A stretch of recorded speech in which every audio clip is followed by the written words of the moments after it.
So this evening it was pretty open. We had different plans on our Sunday, but we weren't sure what we were going to do. So Charlie decided to look some stuff up, and he found out that it was a free game night at a barcade called the Coin Op.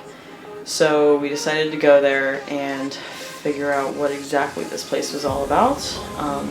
I personally don't drink, but I figure any game arcade is worth going to. So we packed up and got ready to go. Charlie forgot his ID, which did play into the night later on, but we were able to smooth out our night pretty well eventually. So we got there, and sure enough, every cabinet, every game cabinet, every pinball machine game, pretty much every game was set on free play. So all you had to do if you wanted to play was there was a little red button generally right next to the coin slots, and you just click that and it would automatically give you a new credit, or the game would automatically restart once you died and give you another chance, since they were all set to free play. It was really fascinating and really cool because they had super old games. So when Charlie went back to get his ID, I was able to walk straight in and walk up straight up to a cabinet, and I started playing Cuber, which I've never played before, but I've heard plenty of things about. It's a very, historic game because it is so old, and it's truly one of the classics. So I was able to finally play that. Afterwards, I immediately walked up to Frogger and started playing that. And sure, there were plenty of people playing games, and that was no problem. I was just surprised at the amount of open cabinets that were available. So I saw things like Time Crisis, or a group game called Queen Bee, which I did want to play. However, it seemed like it required a bit more of a group to play with, or there was just a lot of people waiting to play these more, I guess, famous games or more fun games, so to speak. Now, that was just the downstairs section of having the shooter games or the classic games. Donkey Kong, Cuber, Frogger, all of those were downstairs. And then I noticed they had an entire section just for racing games. They were all the same racing game, but it was very crowded. A lot of people wanted to play that one. And then they also had a basketball game, 2 of them, downstairs as well.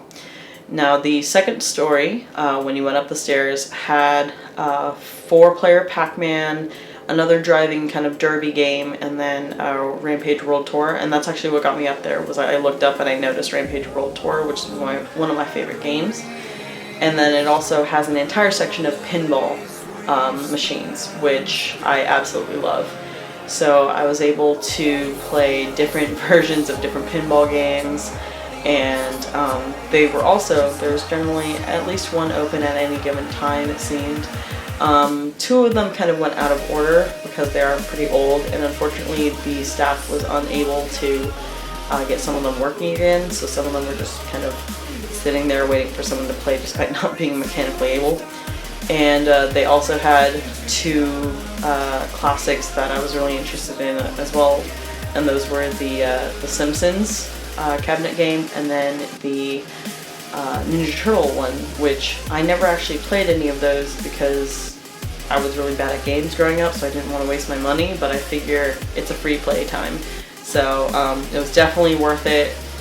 Definitely suggest it. It's located in Soma, and it ends up that they have a free play Sunday once a month. It's the last Sunday of every month. So it's super fun to go to. It's not generally too crowded because it's Sunday night and people have work Monday morning. But this one was just absolutely fantastic. So we had a really good time. One small thing that we also did to add to it is we had dinner at a place called Little Skillet, which is on the list online of like one of the 8 great places in San Francisco to get fried chicken. So we definitely tried that. It was pretty good. I still think All Stars Cafe is a little better over in the Dog Patch, but it was still pretty good, and it was maybe a 10-minute walk away. So really cool area to go to, amazing barcade to explore and see all these old games and new ones alike, and yeah, just a overall good time.